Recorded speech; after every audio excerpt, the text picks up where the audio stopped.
Hello friends, कैसे हो आप सभी। आई होप सब अच्छे होंगे एंड आपने जिन भी बच्चों ने कल एग्ज़ाम दिया है उनका एग्ज़ाम अच्छा गया होगा। तो आप सबसे पहले तो मैं आपको यही बोलूँगी कि कमेंट करके बताओ आपके कितने क्वेश्चन ठीक है। ठीक है ना, क्योंकि मोस्टली बच्चों के क्या आने लग रहे हैं, मैम आपकी कितनी बच्चों से बात हुई है, कितने क्वेश्चन ठीक है। तो मोस्टली सबका डाउट यही है, तो आप कमेंट करके बता दीजिए एक बार कि किसके कितने क्वेश्चन एग्जैक्टली मतलब ठीक है, कि हाँ 10 क्वेश्चन ठीक है, 11 ठीक है, 12 ठीक है। तो चलो स्टार्ट करते हैं आज का लेक्चर, ज़्यादा टाइम वेस्ट ना करते हुए। तो देखो गाइज, हमारे पास हम इस वीडियो लेक्चर में 9 से 10 क्वेश्चन सोल्व करने वाले हैं, क्योंकि ज़्यादा लेंथी वीडियो ना बना के 2 पार्ट में आपको वीडियो सॉल्यूशन मिल जाएगा कल वाले एग्जाम का। ठीक है ना, तो चलो स्टार्ट करते हैं गाइज। हमारे पास सेकंड क्वेश्चन क्या था, अब आप बोलोगे फर्स्ट डिटर्मिनेंट वाला क्वेश्चन है गाइज, वो भी हम सोल्व करेंगे, लेकिन पहले हम ग्रेजुएशन वाले टॉपिक देखते हैं। तो इसमें ये किस टॉपिक से क्वेश्चन दिया हुआ था गाइज, ये दिया हुआ था हमारा लीनियर ट्रांसफॉर्मेशन से। इसमें क्या दिया हुआ था, लेट टी R4 से R3 be a linear transformation defined by T a b c d कहाँ पे डिफाइन करता है, एक लीनियर ट्रांसफॉर्मेशन हमें डिफाइन कर दी। Then find the basis and dimension, हमें क्या फाइंड करना है गाइज, बेसिस फाइंड करने हैं, डायमेंशन फाइंड करने किसकी, image of T and kernel of T. 2 question है इसमें। इमेज ऑफ टी क्या होता है, रेंज ऑफ टी है ना, और कर्नल मतलब नलिटी के। हमें बेसिस और डायमेंशन फाइंड करने हैं। बेसिस क्या होते हैं, जो लीनियरली इंडिपेंडेंट होते हैं और जो सेट को क्या करते हैं, जनरेट करते हैं। डायमेंशन क्या होते हैं, नंबर ऑफ फ्री वेरिएबल होते हैं। तो ये बेसिक आपको पता होना चाहिए था, है ना। तो सबसे पहले हम क्या करेंगे, यहाँ पे हम फाइंड करेंगे इमेज ऑफ टी। तो इमेज ऑफ टी कैसे फाइंड करते हैं, पहले मैंने यहाँ पे क्या दी, डेफिनेशन दी हुई है। आपका मन था आप एग्जाम में लिख के आ जाते, नहीं मन था तो ना लिखते। वो तो वही बात है कि भाई हम कितने अच्छे से क्वेश्चन को डिस्क्राइब करते कि हमें नंबर अच्छे मिले। तो मैंने यहाँ पे क्या किया, इमेज ऑफ टी की डेफिनेशन बताई कि इमेज ऑफ टी या फिर जो रेंज ऑफ टी है उस कैसे डिफाइन करते हैं। उसके बाद क्या करना था गाइज, जैसे डेफिनेशन दी उसके बाद अब हमें पता है जब हमें बेसिस गिवन नहीं होते किसी भी एलटी के लिए, तो हम स्टैंडर्ड बेसिस लेके क्वेश्चन को सोल्व करते हैं। तो R4 के हमें स्टैंडर्ड बेसिस लेके सोल्व किया क्वेश्चन को। तो R4 के स्टैंडर्ड बेसिस क्या होते हैं, 1 0 0 0 1 0 0 0 0 1 0 0 0 0 एंड 1। ठीक है, is a standard basis of R4 and so image of RT या फिर range of RT is generated by this vectors. जो डेफिनेशन है वो यही बोलती है कि जो हम स्टैंडर्ड बेसिस लेते हैं उनकी हेल्प से हम इमेज निकालते हैं, किसके निकालते हैं, रेंज स्पेस की। तो आरटी में क्या चला जाएगा, जो हमारी लीनियर ट्रांसफॉर्मेशन दी हुई थी उनके वेक्टर्स जो हम स्टैंडर्ड बेसिस लेके चले उनकी इमेजेस जाएगी किसमें, आरटी में। तो TE1 TE2 TE3 TE4 TE1 की इमेज निकाल दो। अब जो हमें LT डिफाइन करके दे रखी है, तो T ऑफ ABCD ये कितना हो जाएगा, 1 0 0 0। तो A1 है, B0 है, C0 है, D0 है, तो इसकी इमेज आ जाएगी 1 1 1। सिमिलरली TE2 कितना आ जाएगा, -1 0 1। TE3 आ जाएगा 1 2 3 और TE4 आ जाएगा हमारे पास 1 -1 -3। तो जो रेंज स्पेस में जो वेक्टर गए वो कौन गए, ये 4 वेक्टर जो इमेज आई है ये हमारे किस में चले गए, रेंज स्पेस में चले गए। तो इमेज आ गई। अब हमें क्या बताना था गाइज, ये तो वेक्टर्स जो इमेज आई है वो है, अब हमें बताना था बेसिस एंड डायमेंशन किसकी, इमेज की। जो ये इमेज आई है ना, इसके बेसिस बताने हैं और डायमेंशन बताने की कितनी डायमेंशन होगी।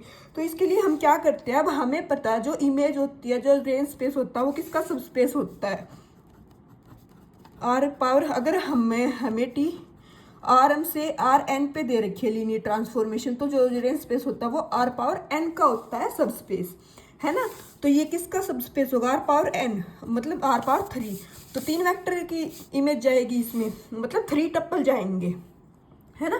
क्योंकि बच्चों को ये डाउट रहता है मैम इनको रो वाइज लिखे या कॉलम वाइज लिखे, है ना। अगर कॉलम वाइज हम लिखते हैं तो फिर वो 4 रो अगर हम इसको जैसे कॉलम वाइज लिखेंगे ऐसे कॉलम वाइज, तो ये कितने बन जाएंगे हमारे पास, 3 × 4। तो उनको डाउट होता है मैम ऐसे लेंगे, फिर हम नहीं, अगर हम ट्रांसपोज करके करते हैं ना तो फिर वो 3 वेक्टर आता है, क्योंकि यहाँ से पता चलता है कि हमें 3 लेने होते हैं या 4 लेने होते हैं, क्योंकि रेंज स्पेस किसका होता है, इसका होता है। तो हमने क्या किया, जो ये रेंज स्पेस आई थी इसको क्या किया, इसको रो वाइज पुट कर दिया, रो इक्वलन फॉर्म में कन्वर्ट किया।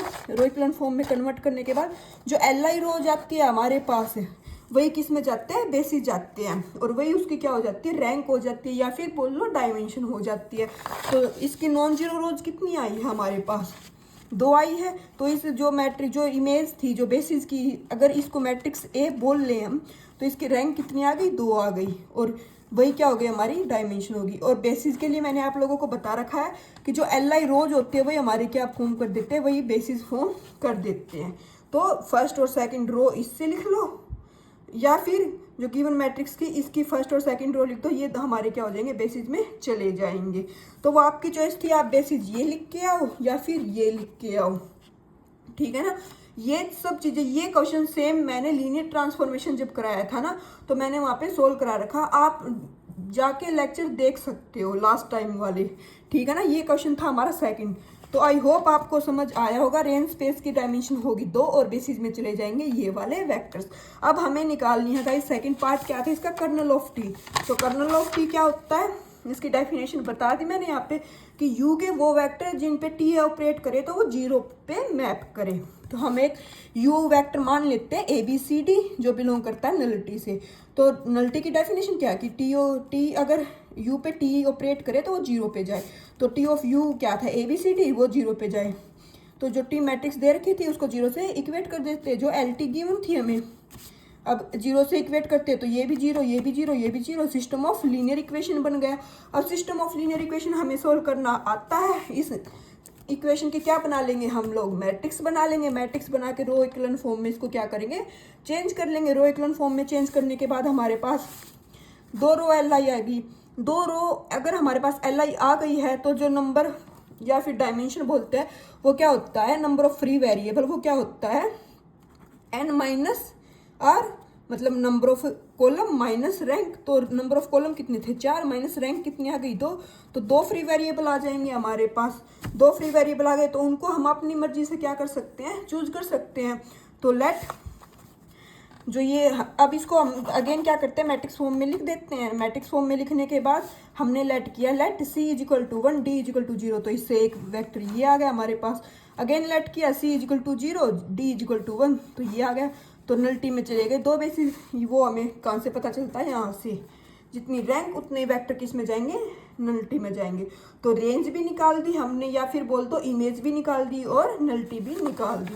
तो आई होप गाइज आपको ये क्वेश्चन समझ आया होगा एंड आपने भी इसको ऐसे ही क्वेश्चन एग्जाम में सोल्व किया होगा। नहीं किया है तो आप देख लो, आगे के लिए हेल्प मिल जाएगी आपको, ठीक है गाइज। तो ये क्वेश्चन था हमारा क्वेश्चन नंबर 2। उसके बाद गाइज जो नेक्स्ट क्वेश्चन आता है वो आता है क्वेश्चन नंबर 3। अब की बार देखो उसने LT से ही कितने क्वेश्चन दे रखे हैं एग्जाम में। ये बच्चों के साथ अब दिक्कत बनी हुई है, क्योंकि पता है लास्ट टाइम इतना ग्रेजुएशन से नहीं आया था, 11th-12th से ज़्यादा था। अब की बार 7 से 8 क्वेश्चन ग्रेजुएशन से आए हुए हैं। तो अगर अब की बार जिन्होंने ग्रेजुएशन को अच्छे से किया हुआ है उनका एग्जाम तो हो गया अच्छा, और जिन्होंने ग्रेजुएशन पार्ट को इतना नहीं किया कि भाई 11th-12th से ज़्यादा आएगा, उनके क्वेश्चन अटैम्प्ट ज़्यादा नहीं हो पाए। जिन भी बच्चों से बात हुई, मतलब जिनका अब की बार फर्स्ट अटैम्प्ट था ना, उनके साथ ज़्यादा प्रॉब्लम ये हुई है कि वो 11th-12th पे फोकस करके गए थे ज़्यादा, है ना। तो बताना आप कमेंट करके कि कितने क्वेश्चन करके आए हो। देखो 3rd क्वेश्चन क्या है, इसमें LT दे दी हमें TXYZ this and find the matrix बतानी है हमें with respect to basis S1 और S2। तो हमें क्या बताने हैं, to find matrix T S1 S2 we need to find the image vector of S1 के हमें इमेज वेक्टर निकालने हैं और उनको S2 के लीनियर कॉम्बिनेशन में क्या करना है, हमें एक्सप्रेस करना है। ऐसे हम T S1 S2 के मैट्रिक्स फाइंड करते हैं, है ना। तो फर्स्ट स्टेप क्या है, हमें इमेज निकालनी है किसके वेक्टर्स की, S1 के वेक्टर्स की। तो S1 के क्या थे, ये वाले वेक्टर्स थे, इनकी इमेज निकालो। तो T11 कितना आ जाएगा, 1 1 1 1 माइनस 1 1, तो 3 और 1 आ जाएगा। सेम T12 1 की निकाल दो, इसकी निकाल दो।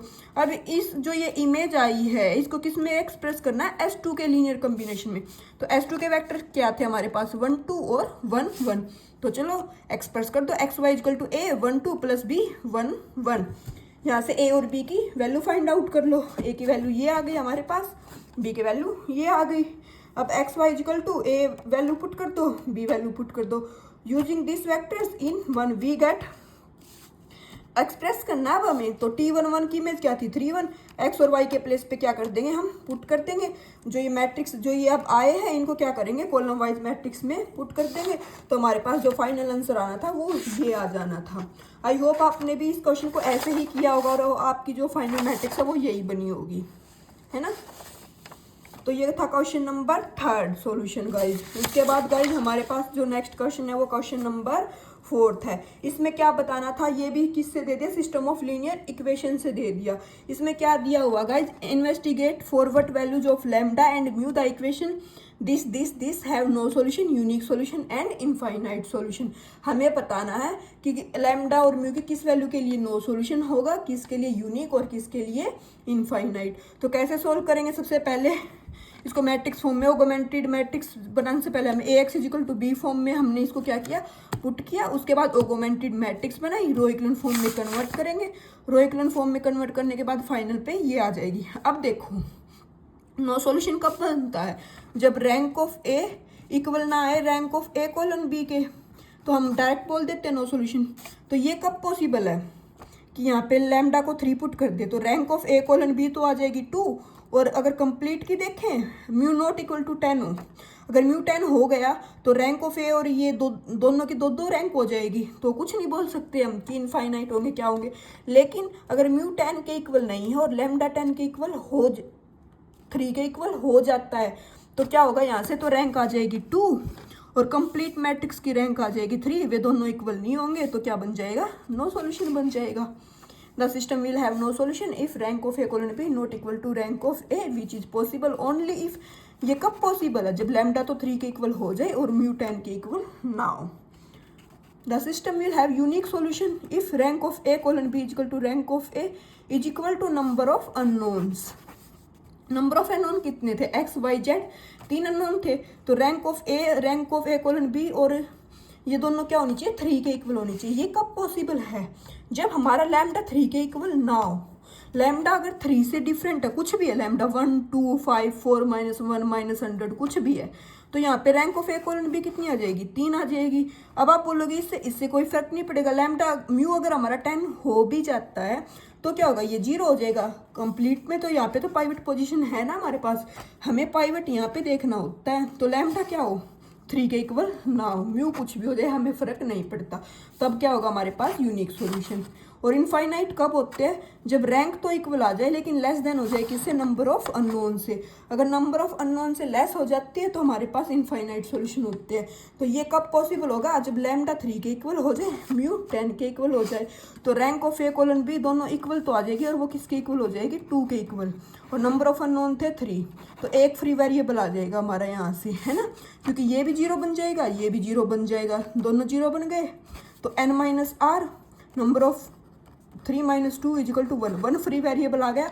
तो मतलब हम उससे कितने सॉल्यूशन जनरेट कर सकते हैं, इनफाइनाइट सॉल्यूशन जनरेट कर सकते हैं। तो ये था हमारा क्वेश्चन नंबर 4 गाइज।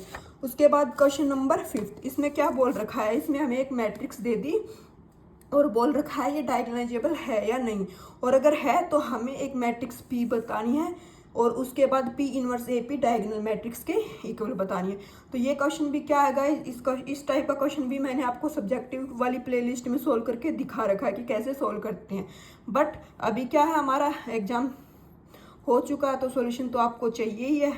तो सबसे पहले हम क्या चेक करेंगे कि ये डायगोनालाइजेबल है या नहीं है। तो ये कैसे चेक करते हैं, कैरेक्टरिस्टिक इक्वेशन बनाओ इसकी। हमने कैरेक्टरिस्टिक इक्वेशन बनाई, A - लैम्डा = दिस। इसको सोल्व करेंगे, यहाँ से लैम्डा की वैल्यू आ जाएगी 1 1 और 2।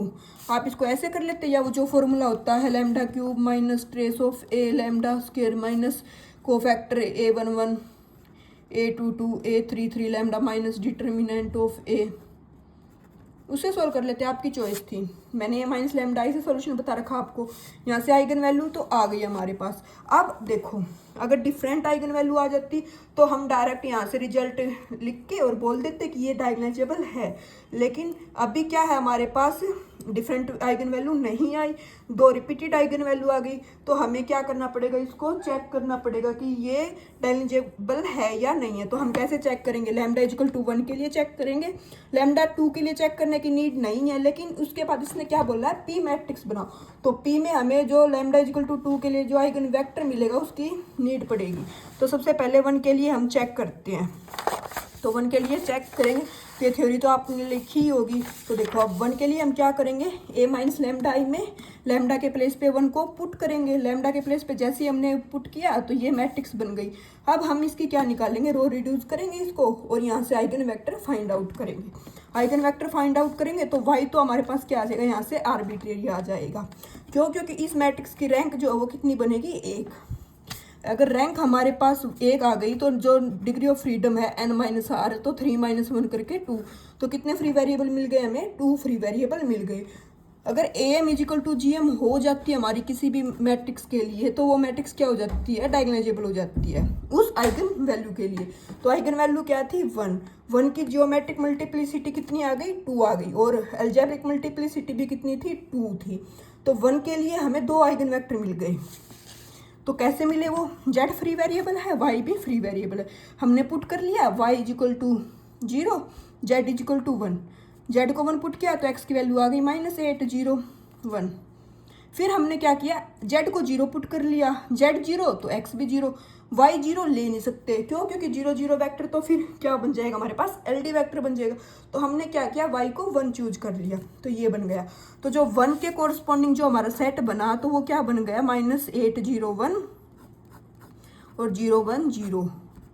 ये बेसिस हो गए हमारे लैम्डा 1 के कोरस्पॉन्डिंग, है ना। अब लैम्डा 2 के कोरस्पॉन्डिंग निकाल लेंगे। लैम्डा 2 के लिए क्या किया, लैम्डा को जो ये हमारी मैट्रिक्स थी 10 माइनस लैम्डा 0, इसमें लैम्डा के प्लेस पे 2 पुट कर दिया। 2 पुट करेंगे, रो रिड्यूस करेंगे तो ये आ गई। इस मैट्रिक्स की रैंक कितनी हो जाएगी गाइज, इस मैट्रिक्स की रैंक हो जाएगी 2। हमारे पास 2 हो गई तो डिग्री ऑफ फ्रीडम कितनी आ गई, 3 माइनस 2 करके 1 आ जाएगी हमारे पास। तो 1 डिग्री ऑफ फ्रीडम आ गई तो 1 फ्री वेरिएबल मिलेगा। उस 1 फ्री वेरिएबल को हम फाइंड आउट कर लेंगे। तो ये इक्वेशन है, इससे ये वेक्टर हमने फाइंड आउट कर लिया। तो जो बेसिस बने ए मैट्रिक्स के वो क्या आ जाएंगे, जो ये वेक्टर आए हैं एल आई वेक्टर, इन्हीं का सेट जो बनता है वो बेसिस बना देता है। तो ये आ गए। अब मैंने आपको बताया था हमारे 3 आइगन वैल्यू थी, उसके कोरस्पॉन्डिंग हमें 3 ही एल आई आइगन वेक्टर मिल गए। तो मैट्रिक्स क्या हो गई गाइज, मैट्रिक्स हो गई डायगोनालाइजेबल। डायगोनालाइजेबल हो गई, उसके बाद हमें कंस्ट्रक्ट करना होता है मैट्रिक्स पी। वो किसकी हेल्प से कंस्ट्रक्ट करते हैं हम, ए की हेल्प से। जो ए के जो आइगन वेक्टर होते हैं उनको कॉलम वाइज पुट कर देते हैं एज इट इज। तो पी मैट्रिक्स ये बन गई हमारे पास। उसके बाद अब हम क्या करेंगे, इनवर्स फाइंड आउट करेंगे इसका, पी इनवर्स।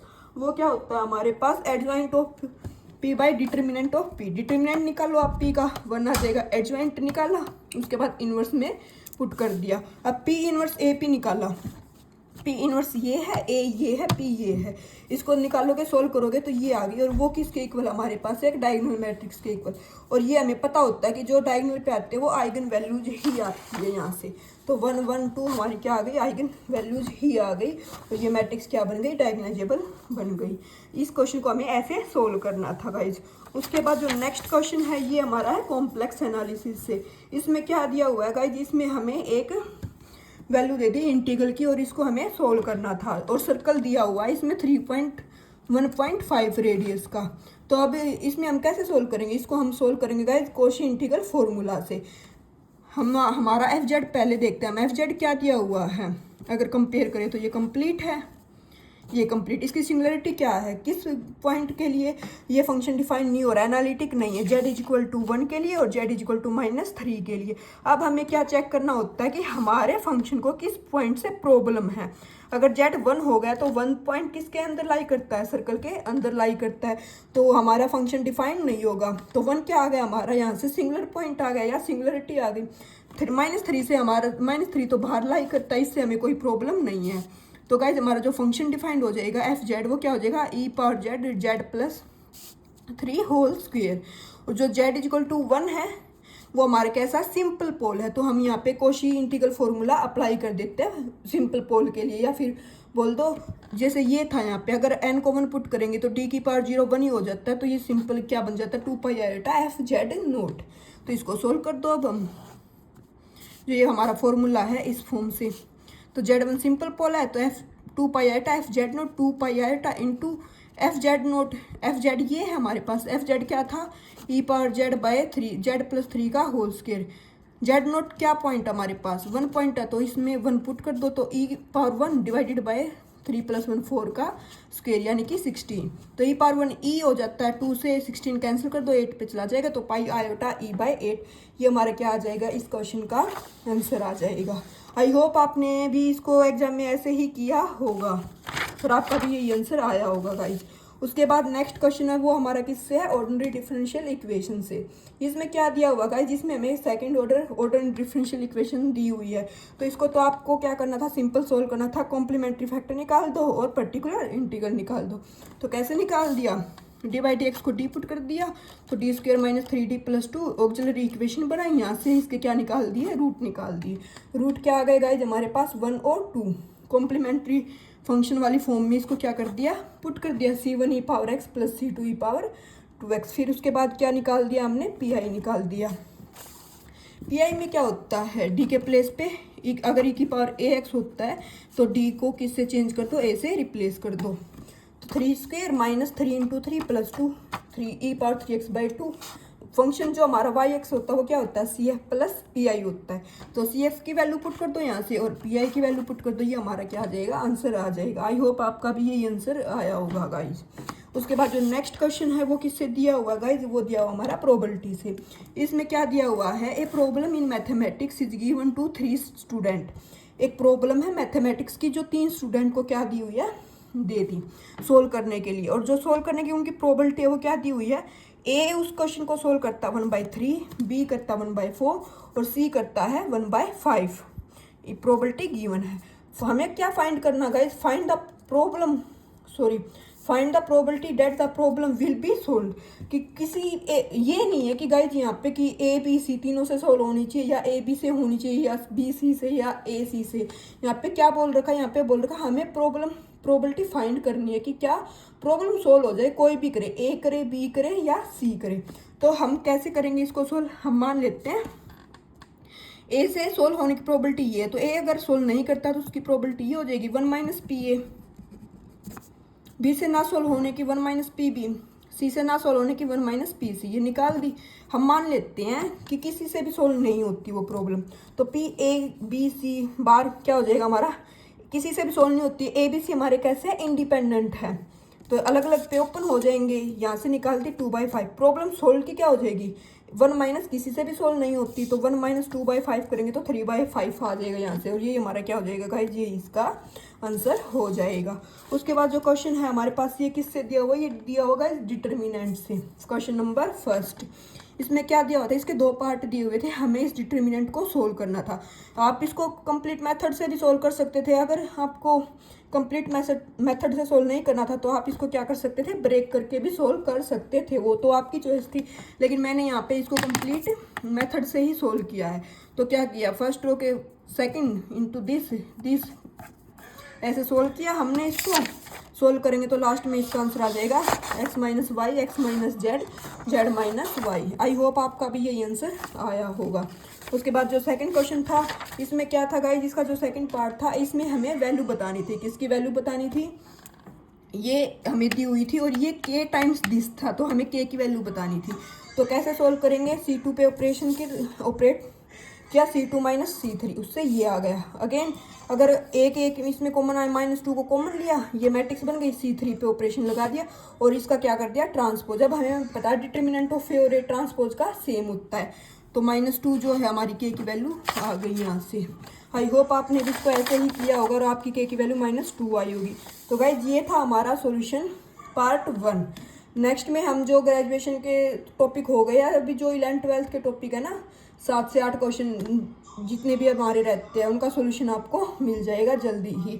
आपको बस कमेंट करके क्या बताना कि आपके कितने क्वेश्चन अटैम्प्ट हुए। आई होप आपको वीडियो सॉल्यूशन अच्छा लगा होगा। कोई डाउट हो तो आप कमेंट कर देना या फिर टेलीग्राम पे मैसेज कर लेना। Okay friends, thank you.